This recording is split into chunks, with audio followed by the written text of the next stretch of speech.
que o país conheceu até hoje.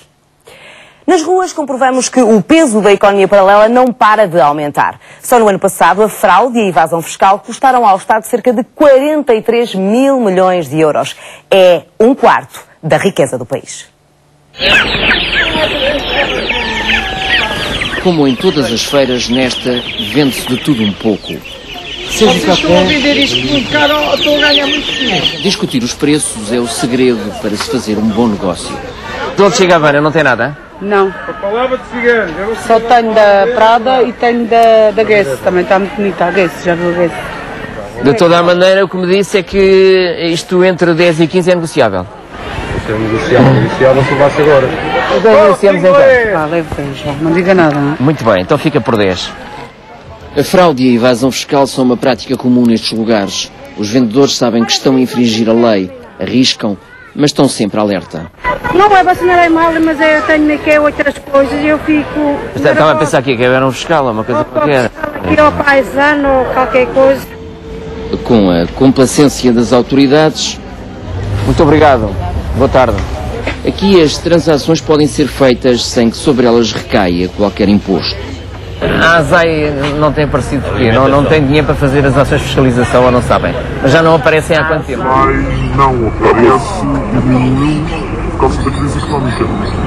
Eles já não têm dinheiro para... Não, olha. A ideia que eu tenho é que a ASAI foi claramente aconselhada superiormente a ter um comportamento mais permissivo. Mas agora, no seu caso, a ASAI não atuava apenas em roupa contrafeita, atenção. Esse é que era o problema. A ASAI atuava com regulamentos pesadíssimos em tudo e mais alguma coisa que era impossível o cumprimento das atividades económicas. Mas a ASAI preocupa-se com determinadas questões. Por exemplo, a autoridade tributária é que cabe fiscalizar se há ou não fuga aos impostos, fraude fiscal. Mas eles aparecem. É mais a brigada fiscal. Mas eles aparecem aqui ou não aparecem? A minha já foi bem ao perto do ano. Há mil e uma maneiras de fugir ao fisco. O motorista que conduz um táxi ilegal, o cabeleireiro ou o canalizador que é pago em dinheiro e não declara os seus rendimentos, as faturas falsas e um vasto arsenal de expedientes, dos mais básicos aos mais sofisticados, como os paraísos fiscais. A economia não registada, outra forma de designar a economia paralela, ultrapassou em 2011 os 25% do produto interno bruto, valor que representa cerca de 43 mil milhões de euros da produção nacional, que passam ao lado da contabilidade pública e não pagam impostos. E nestas contas não entra a chamada economia ilegal, como por exemplo o tráfico de droga. Trata-se do valor mais elevado sempre desde que o Observatório da Economia e Gestão da Fraude realiza esta monitorização. Eu que tenho vindo a refletir é que a redistribuição em Portugal do rendimento é ao contrário. Acho que quem mais beneficia com tudo isto, com o sistema, são os mais ricos. E dá-se umas molas aos pobres para escalar. Pode-me elucidar isso melhor? Não sei, eu acho que não é... há muita gente que, repara, estes 43.388 milhões de euros que passam à margem, que não pagam impostos, eles foram parar às mãos de alguém, não é? Foram parar às mãos de quem? Às mãos de uma empregada de limpeza? Ou de muitas empregadas de limpeza? Não me acredito. Não é? Ou às mãos de quem recebe o rendimento mínimo garantido? Também não me acredito.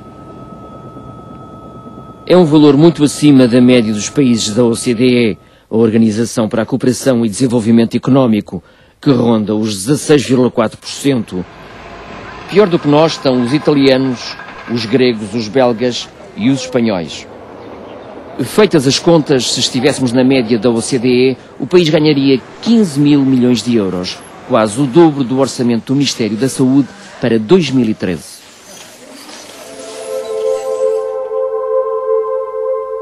Mas neste universo da economia paralela, que afeta drasticamente o nível de vida dos portugueses, importa perceber qual das realidades mais contribui para o desvio de um quarto da riqueza nacional, se a economia subterrânea, da fraude, do branqueamento de capitais e outros esquemas usados por empresas de grande dimensão na fronteira da legalidade, se a economia informal dos pescados, dos mecânicos e dos cabeleireiros que eludem o fisco. Em praticamente todos os debates em que nós temos participado à volta destas questões, vêm sempre buscar o problema, por exemplo, das refeições sem fatura, a questão da bica, etc, etc. Obviamente que isso tem um peso, sem dúvida nenhuma. Nós não a calculamos exatamente, mas tem um peso e seria bom que todos estivéssemos numa situação em que pudéssemos dizer que esse tipo de economia subterrânea não existe.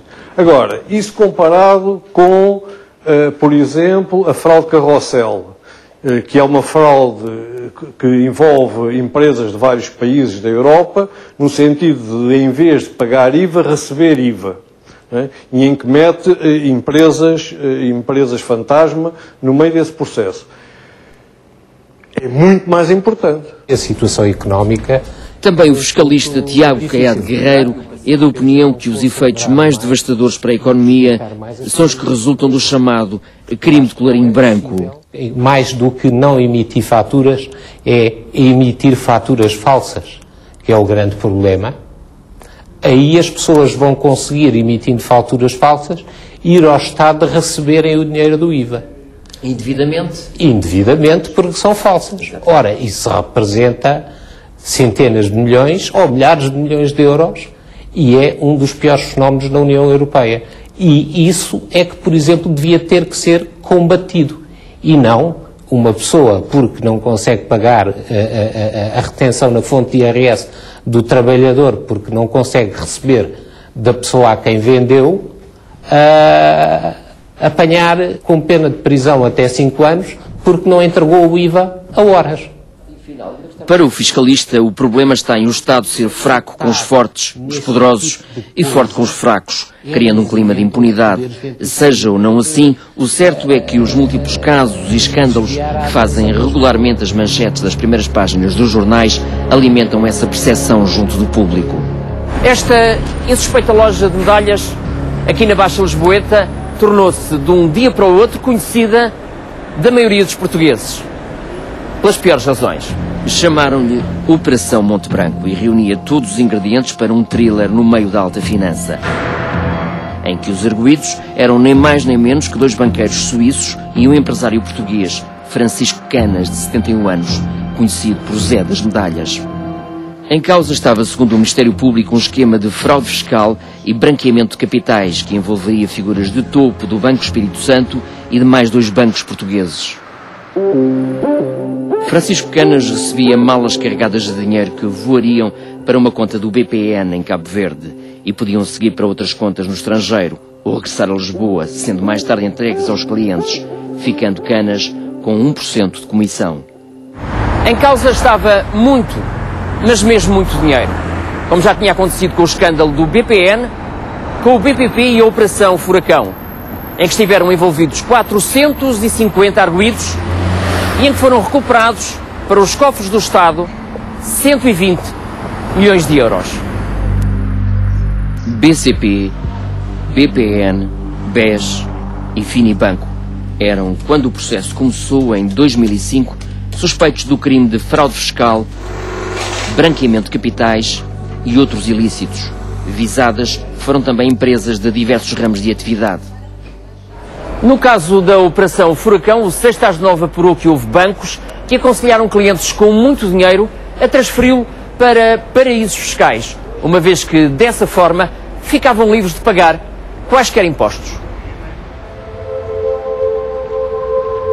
Para nos ajudar a compreender as particularidades destes processos de especial complexidade, procuramos o bastonário da Ordem dos Técnicos Oficiais de Contas. Quando há dívidas ao Fisco e à Segurança Social, o nome das empresas, das pessoas, aparecem numa lista negra. Como é que explica que quem está envolvido em casos como uma Operação Furacão, passados, que são aquelas questões relacionadas com o sigilo da investigação e tudo mais, essas pessoas não tenham igualmente o seu nome numa lista negra? Não tem o nome na lista negra e muitos deles deveriam estar na prisão. Não tem na lista negra porque eles foram pagar os seus impostos. E porquanto, em bom rigor, segundo as normas, não devem nada. Porque detectou-se uma situação de evasão, liquidou-se o imposto, comunicou-se o imposto, a pessoa foi pagar. Ora, se foi pagar, em bom rigor não deve. Artifícios e subtilezas que não estão ao alcance de todos.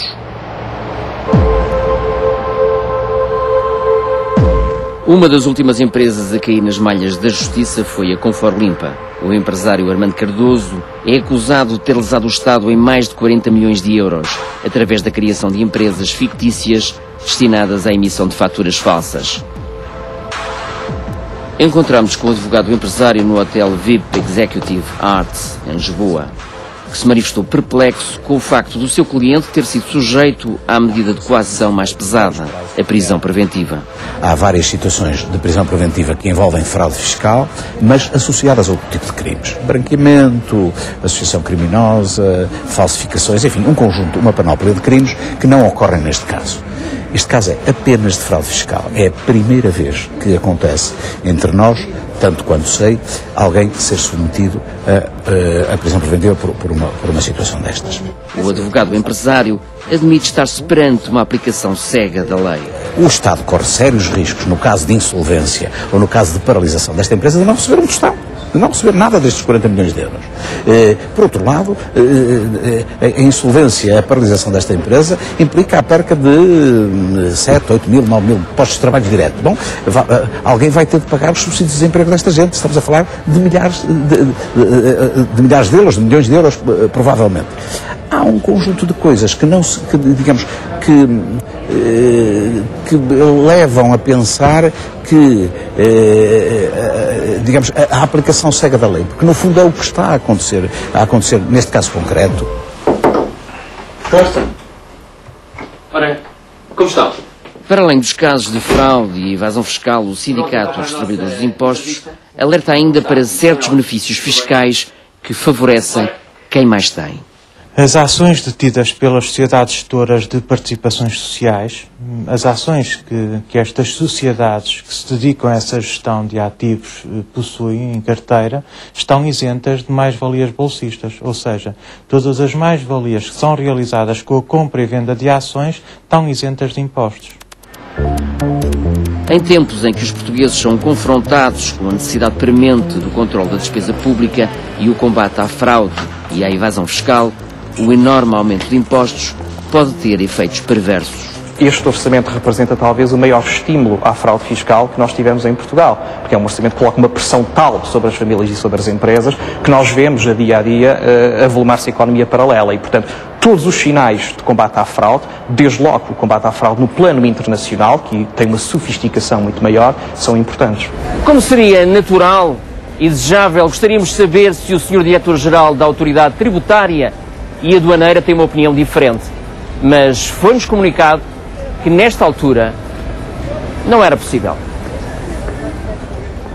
A economia paralela já soma mais de 40 mil milhões de euros em Portugal. Momento agora para a habitual crónica da semana.